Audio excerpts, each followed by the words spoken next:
Hello and welcome back. Believe me, this video took some time to get right. Anyway, it's the 9th installment of this series, and I'm going to be talking about the bad guys of Magic the Gathering. So, there's this dragon called Bolas, and I'm going to talk about him to start. He's a dragon planeswalker with a lot of determination and ire.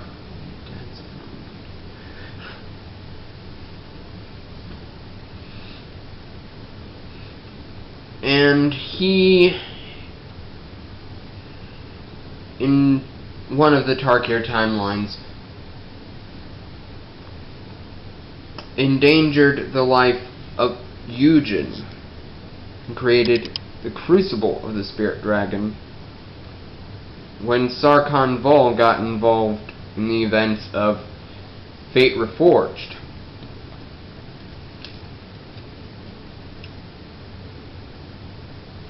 It was originally in the events of Khan's Tarkir. It was the Tome of the Spirit Dragon, and Haven of the Spirit Dragon is the current version.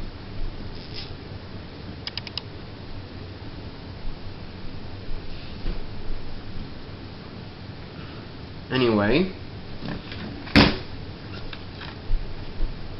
Bolas is comparable with Smaug of the Hobbit series, because Smaug and Eugen share the measure of their ire and the fact that they are dragons. Next comes the Eldrazi, something which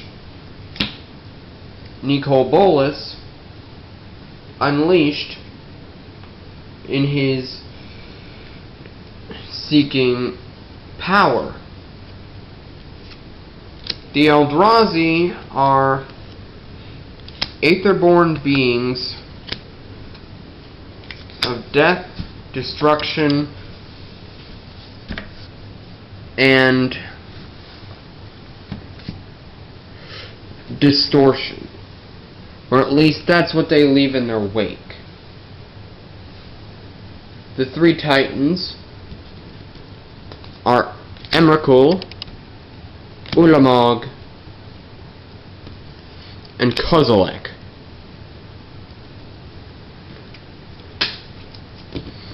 Now the first one that came out of being sealed away is Ulamog. And honestly, he's the hardest one to place anywhere. Literally.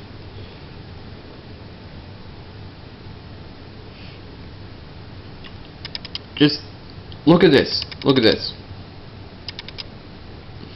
Does that look like anything in literature to you? At all?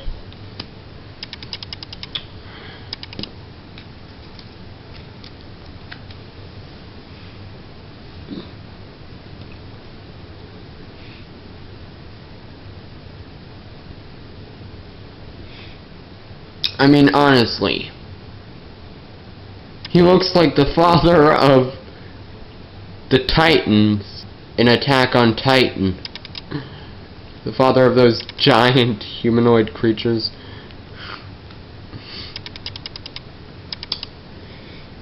But when you break it down, honestly, I'd say that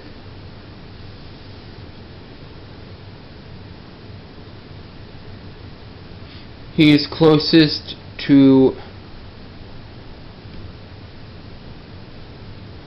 the one guy The one being in the comic book series of the Green Lantern, and I know what you're thinking. But Rylan, why are you talking about comic books? This is supposed to be referencing literature and history. Well, my friends, come to the right place, because honestly, some comic books are literature. Because what the comic book author did when he or she wrote or designed the Batman vs. Superman story, he or she covered the concept of what truly it is to be a hero, and how the world we know is not sheerly black and white.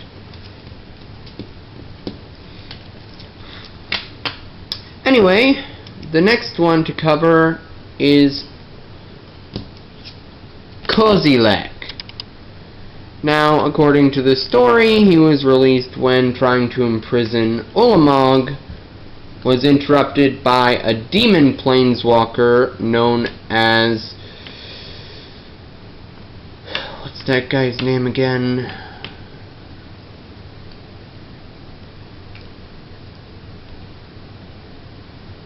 Well, honestly,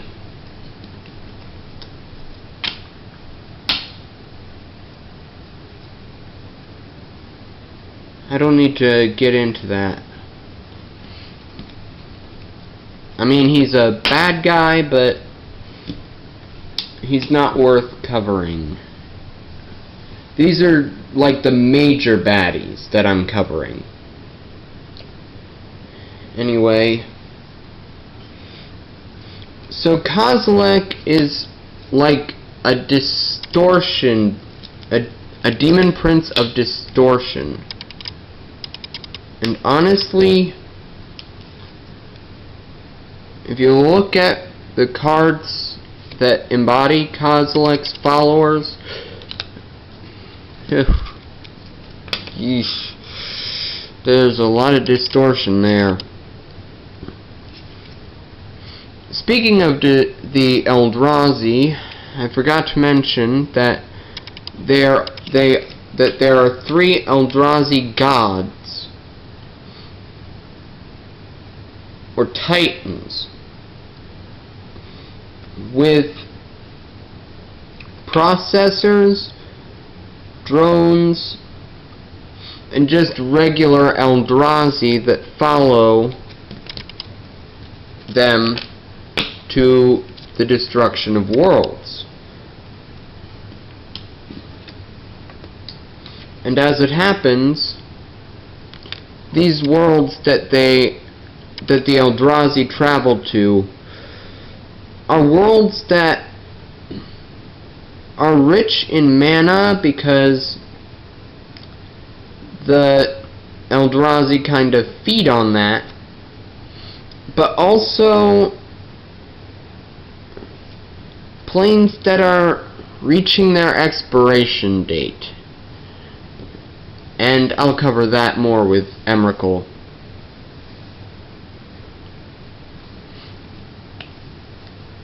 And Kozilek, well, he leaves wastelands in his wake. So if he's anything in literature, I guess I'd have to say that he is closest to the footprint of humankind on nature itself. Or, in other words, when human beings are irresponsible with their resources and the world in which they live, what Kozilek and what they end up leaving behind is the same as what Kozilek leaves behind. In other words, Kozilek is a metaphor for the carbon footprint of human nature. And lastly, we are touching up on vestige of Emrakul, which leads to Emrakul. Now, Emrakul, I was beginning to think that Emrakul is kind of like Cthulhu, but then I realized they're not exactly the same. Yes, Emrakul has tentacles and floats and is kind of a strategic end bringer of worlds, but I don't think they look exactly the same. And Cthulhu, I don't even think he's part of literature.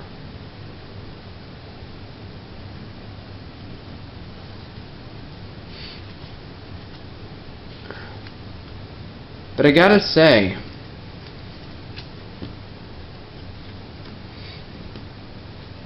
Emrakul is quite the remarkable entity of destruction. Or manipulation. So if there would be a character in literature for that, it would probably be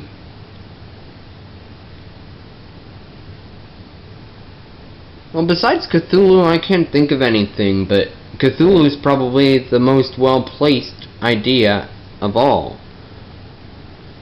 And now, to finish off,